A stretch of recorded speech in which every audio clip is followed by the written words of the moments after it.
Como está a situação da pandemia de Covid-19 aqui no Brasil? Nas últimas semanas, o país vem registrando altas nos números de infectados, mas as mortes, no entanto, permanecem praticamente estáveis. Para nos ajudar a entender o atual momento da pandemia por aqui, o Revista Brasil TVT conversa agora com Helena Nader, que é biomédica, pesquisadora, professora universitária e eleita recentemente presidenta da ABC, que é a Academia Brasileira de Ciências. Boa noite, professora Helena Nader. Prazer falar com a senhora. Seja muito bem-vinda. Muito obrigada, é uma honra estar aqui com vocês. Eu adoro o programa de vocês. Estava com medo que eu não conseguisse chegar a tempo, mas deu. Chegamos. Tudo certo. Professor, antes de mais nada, parabéns, viu? Parabéns por ser eleita a primeira mulher a presidir a Academia Brasileira de Ciências. E um detalhe, em 100 anos, mais de 100 anos, primeira mulher a presidir uma importante instituição aqui no Brasil. Nossos parabéns para a senhora, viu? Muito obrigada mesmo. Para mim é uma honra pelo seguinte: primeiro, a Academia Brasileira de Ciências, né? Centenária, e uma mulher, né? E o que eu vejo, que eu gostaria, é que isso servisse de exemplo para meninas, para jovens, para as pessoas mais velhas e velhinhas como eu, que provam que a gente tem que lutar pelo que acredita. É E verdade. eu vejo, o Brasil está atravessando uma fase muito difícil, né? Muito complicada, com descrença de ciência por parte de governantes, de educação. Mas, no entanto, olha, apesar de 100 anos, a Academia Brasileira de Ciências está de parabéns, porque a americana, que é bem mais antiga, mais de 200 anos, só teve a primeira mulher há 3 anos. A Academia do Reino Unido ainda não teve mulher presidente. Então, de vez em quando, a gente tem algumas coisas que têm que ser celebradas. Demorou, mas chegou, e eu vejo que isso tem que ser, não aceite não como resposta. Você tem que sair à luta. Maravilha. Muito bom. Professora, vamos falar agora, tentar entender, nos ajudar aqui para os nossos telespectadores da TVT e também ouvintes da Rádio Brasil Atual, esse atual momento da pandemia no Brasil. A gente passou uns meses aí de estabilidade, quedas nos números, tanto de infectados e de mortes, mas de uns tempos para cá, a gente vem registrando aí um certo aumento no número de pessoas infectadas.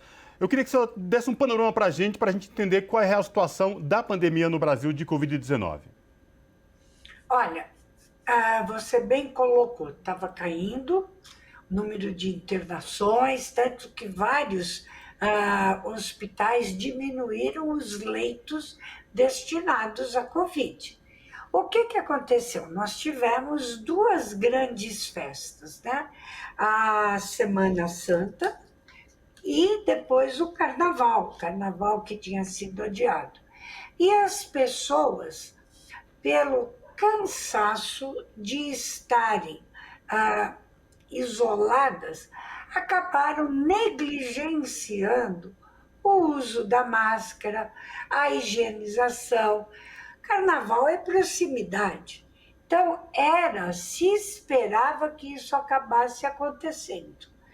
O que me dá um alento é o fato de que, apesar de toda a campanha feita contra vacinação por alguns, o povo brasileiro ouviu a ciência.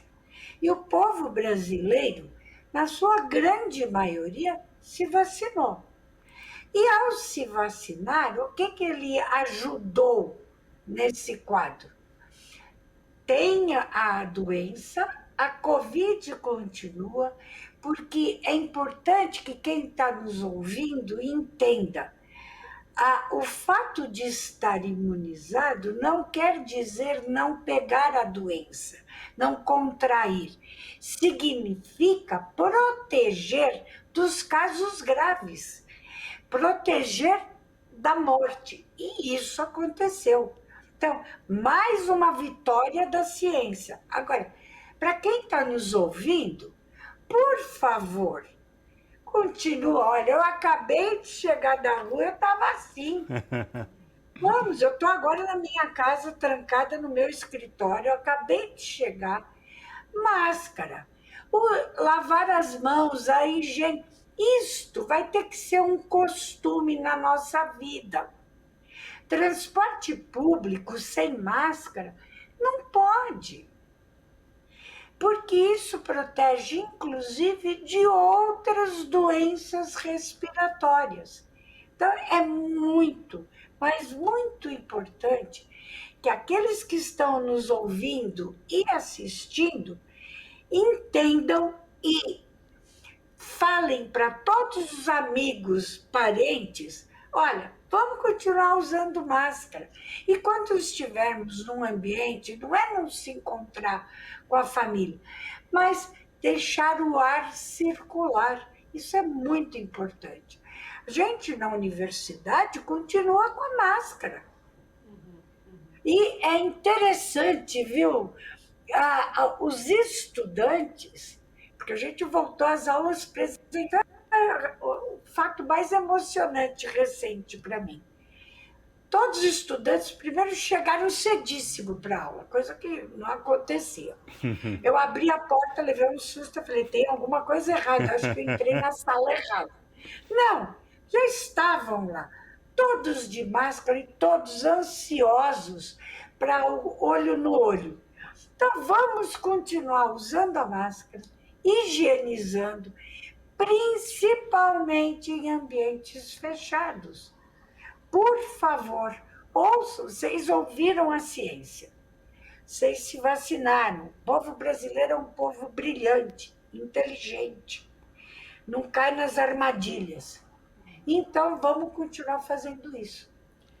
Muito bem colocado, professora. Aqui, inclusive, na TVT e na Rádio Brasil Atual, a gente continua usando as máscaras, a gente tira para gravar, a gente está agora sem máscara, mas porque estamos gravando em um local controlado, mas continue usando as máscaras, higienizando. Muito importante esse recado, a gente continuar com as medidas de segurança. Professora, o que eu queria te perguntar agora... Posso mais uma coisinha? Sim, por favor. Que é importante? As crianças ainda, nem todas estão imunizadas. Sim. E elas também contraem a doença. E elas também repassam. E a criança pequena, abaixo de 5 anos, ainda não tem.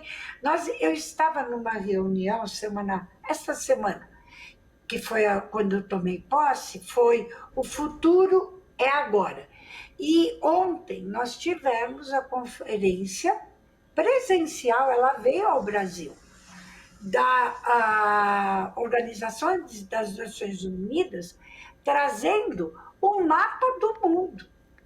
Então, tem regiões do mundo que ainda estão muito piores do que nós, em termos de vacinação, por falta de vacina. E isso significa que o vírus está circulando. Então, hoje, o que acontece no país vizinho pode chegar para a gente muito rápido, porque as fronteiras são muito abertas, no sentido que é bom, no sentido de comunicação via transporte rodoviário, transporte aéreo, transporte marítimo. Certo, muito bem colocado, professora. Eu queria falar com você agora sobre o acesso à testagem de Covid. Há muitas pessoas relatando que estão com dificuldade de ter acesso à testagem no sistema público. E assim, eu acho que a perspectiva é que cada vez mais se diminua esse tipo de testagem, até porque se você não testa, não tem o diagnóstico, você não consegue enumerar estes casos, não é verdade? Então, eu queria que você pudesse comentar um pouco sobre isso. Olha, sobre a diminuição no Serviço Único de Saúde, né, nas UBSs, eu não posso te falar porque isso eu não tenho conhecimento. Mas o que eu posso te dizer é o seguinte, não é para parar de testar. A recomendação, também isso nós discutimos ontem, da Organização Mundial de Saúde é continuar com a testagem. E mais, como é que a gente pega o dado daquele que foi testado e entra no dado populacional? Porque poucas pessoas estão relatando. Elas fazem o próprio isolamento e está resolvido. Não adianta. Nós temos que monitorar. É isso que essa pandemia mostrou para nós. Ela não vai embora porque eu quero. Ela não veio porque eu quis. E ela também não vai embora porque eu quero. Então a gente só vai poder saber quando, de fato, tivermos os números mostrando que, em vez de uma pandemia, ela agora está mais localizada em alguns lugares. Tudo isso é via testagem e mais, não só a testagem. Isso estava acontecendo por causa da ciência. A rede vírus está e está continuando a sequenciar os vírus aqui no Brasil, porque a gente tem que saber. De repente, vem uma nova linhagem desse vírus que pode ser muito mais agressiva do que outras. Então, a pandemia, eu adoraria estar aqui dizendo, olha, Ana, acabou, Cosme, besteira, ó, tira a máscara. Não dá. Não é real. Por mais que eu gostasse de trazer essa brilhante notícia. Melhoramos? Melhoramos muito. Então, todos que acreditaram até agora na palavra do sistema de saúde, dos pesquisadores, dos cientistas, continuem acreditando, continuem fazendo o que é o recomendado. A Organização Mundial de Saúde tem sido muito, muito eficaz. Ela não conseguiu porque ela não tem recursos. Então, ela bem que gostaria de estar levando mais vacinas para alguns países africanos. Mas lá aconteceu um negócio, a população é mais jovem em alguns desses países e, devido à alta contaminação, o que aconteceu? Eles adquiriram imunidade pela doença, alguns. Então, é isso que a gente quer, né? E aquele que ainda não acredita em vacina, eu pergunto para ele, você prefere a morte? Né? Te garanto que mesmo aquele que não acredita em vacina, tem as pessoas que ele ama. Uma mãe que é mais idosa, ou alguém na família que é imunossuprimido. A gente tem que... E as crianças, gente, as nossas crianças, elas podem contrair a doença, contrair, inclusive, algumas com algumas condições mais graves. Aliás, né, professora, a gente toma vacina desde que nasce, né? E foi engraçado que agora, com a pandemia de Covid-19, apareceu aí iluminados desacreditando a ciência, desacreditando vacinas, mas essas mesmas pessoas que desacreditaram tomaram várias vacinas. Sarampo, meningite, cachumba e outras, né, afins aí de vacinas. É um momento muito delicado. Mas, professora, eu quero fazer uma pergunta para a senhora, no sentido de que o mundo, agora abrindo mais o nosso leque, vai ter que conviver a partir de agora com as tidas pandemias, novas pandemias. Por que eu faço essa pergunta, professora? Aquecimento global, desmatamento em larga escala. A gente não sabe o que tem lá no degelo quando as geleiras começarem a degelar. O desmatamento, as queimadas, os endovírus que vêm lá das selvas, enfim. A humanidade vai ter que conviver com isso a partir de agora?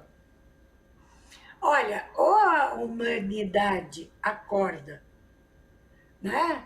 Quando a gente fala, Cosme, em sustentabilidade, não é só para nós. Eu tenho que lembrar que tem geração que está vindo que tem o direito de ter onde habitar. É para o outro também, o outro que talvez ainda nem nasceu. Então, isso vai acontecer, infelizmente. O que acontece com esses vírus? E não foi a primeira vez, isso já aconteceu, a gente tem a história. Só que dessa vez foi muito mais rápida pelo aquilo que eu falei já antes. O encurtamento de distâncias. Antes, para você ir para a Europa, ou você ia de caravelas, ou depois com barco a vapor, depois surgiu o avião. E isso encurtou distâncias, a mesma coisa com os países da América Latina, etc. Então, hoje, o mundo é isso que a gente quer dizer, globalizado. Então, ou todos nos convencemos de que é importante o equilíbrio entre nós humanos e os animais e os vegetais, as árvores, as florestas, o mar, os rios, ou não vai ter mundo para essa espécie dita especial, racional, que é o humano, sobreviver. Porque vai ter. Não é que eu estou pregando, vamos dizer, ela é alarmista.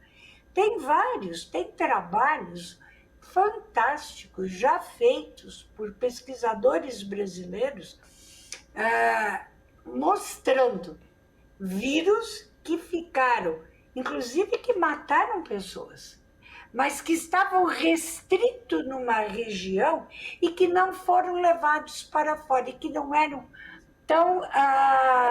não se propagavam na mesma velocidade que o SARS-CoV-2. Mas na Amazônia, vários. Você não imagina, tem um mapa, tem um número que dá até medo de ler. Então, vamos cuidar do planeta. O planeta não é do ser humano. O planeta é de todos. Isso é... E se você olhar para aqueles que gostam da religião, todas as religiões estão dizendo, por favor, vamos cuidar do planeta. Eu vejo uma coisa que tem que voltar no Brasil, é o olhar para os 17 Objetivos do Desenvolvimento Sustentável, que todos eles englobam ciência, todos têm como base educação e olham para o que a gente chama, viu, Ana e Cosme, saúde única. Não é o Sistema Único de Saúde, mas é a saúde única, que em inglês é One Health. É a saúde planetária. Não adianta, se você não tiver esse equilíbrio, vai passar... Vocês viram, voltou uma cândida, que é um fungo, que assusta, porque não responde. Antibióticos, a resistência a antibióticos, tudo isso faz parte desse ciclo. Nós temos que olhar como é que a gente descarta lixo. Eu levei um susto outro dia. O Brasil vai acabar com os lixões. Eu achava que estava longe porque eu sou velhinha, mas agora ficou... Não é porque eu sou velhinha. Para minha filha ficou muito longe, para a mais nova, não para os mais velhos. Década de 60, 70, pelo amor de Deus. E a maneira como nós estamos poluindo a água, né? A água está cheia de antibióticos, de hormônios. A gente tem que ter esse olhar, porque nenhum de nós nasceu para destruir o planeta, mas para preservá-lo. Exatamente. E, professora, você está falando uma coisa tão importante, porque às vezes a gente fala em saúde e entende a saúde como a cura de alguma doença. Mas eu acho que o que você está falando é exatamente o anterior a isso, a gente se prevenir, se cuidar, ter higiene. A gente vive em grandes aglomerados de população humana, o que traz toda essa problemática que você falou, dos resíduos, das doenças que se proliferam com mais velocidade. Então, assim, qual seria as ações práticas que a gente tem que ter no nosso dia a dia para ter essa boa saúde que você está nos dizendo? Olha, uma coisa eu percebi, as crianças estão muito mais conscientes do que elas eram antigamente. Então, a escola, né, é um ponto importante. Elas conscientizando os mais velhos. Agora, nós temos que ter educação. E eu não posso jurar que todas as crianças estão mais conscientes do seu papel dentro do ambiente. Mas, em algumas escolas privadas, a educação ambiental está sendo dada. Isso deveria ser em todas. E em todos os lugares de trabalho, o conceito de saúde única deveria estar sendo abordado. O de não gastar exagerado, o dos valores, porque os bens que o planeta tem são finitos. As pessoas estão esquecendo disso. A água não é infinita. A água também tem um fim. Então, o que nós queremos? Se todos colaborarem, vai ser uma maravilha. Mas eu vejo a necessidade, por isso que eu trouxe os 17 objetivos. O Brasil foi signatário, o Brasil foi extremamente importante para a Agenda 2030. O Brasil teve um papel.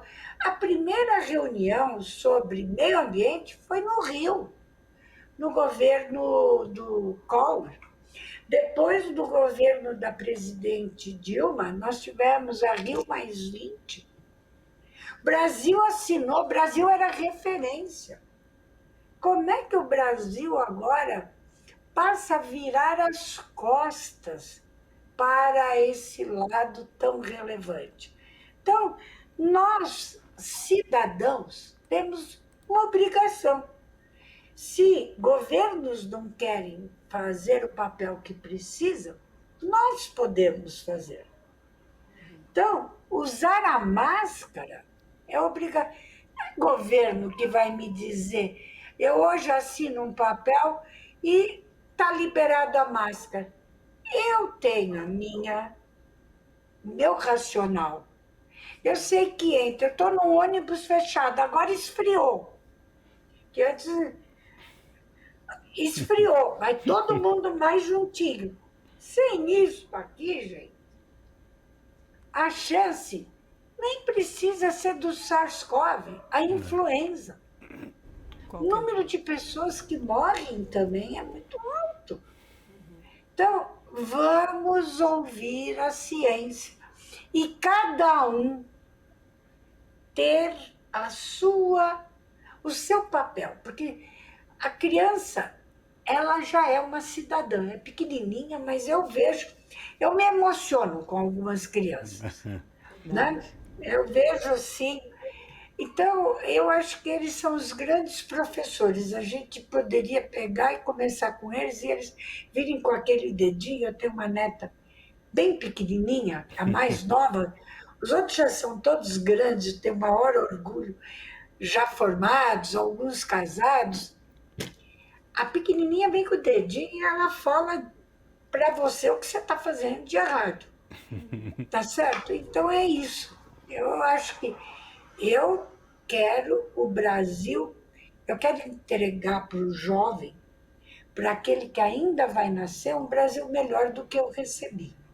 E um mundo melhor. Tá difícil, mas a gente vai conseguir se cada um, porque esperar que só o Estado faça, o governo, a gente não vai conseguir, não. Verdade. Muito bom.